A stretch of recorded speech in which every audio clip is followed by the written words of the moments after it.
بسم اللہ الرحمن الرحیم۔ السلام علیکم ورحمۃ اللہ وبرکاتہ۔ غم و پریشانی دور کرنے کے لیے یہ بہترین وظیفہ ہے، اسے اپنی زندگی میں شامل کر لیں تو انشاءاللہ ہر غم اور پریشانی سے اللہ تعالیٰ محفوظ رکھیں گے۔ یا حیو یا قیوم برحمتک استغیث، یا حیو یا قیوم برحمتک استغیث۔ ترجمہ اس کا ہم دیکھ لیتے ہیں۔ اے ہمیشہ زندہ رہنے والے، سب کو تھامنے والے، میں تیری رحمت کی امید کے ساتھ تجھ سے فریاد کرتا ہوں۔ فضیلت دیکھ لیتے ہیں حدیث مبارکہ کے حساب سے اس کی کیا فضیلت ہے۔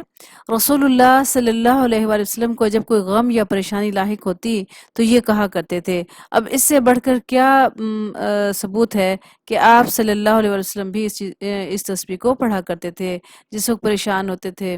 تو ہمیں اس کا اپنی زندگی میں لازمی اس کو حصہ بنانا چاہیے تاکہ جو مسائل ہوں وہ ہمارے حل ہو سکیں۔ السلام واخر دعوانا ان الحمد للہ رب العالمین۔ السلام علیکم ورحمۃ اللہ وبرکاتہ۔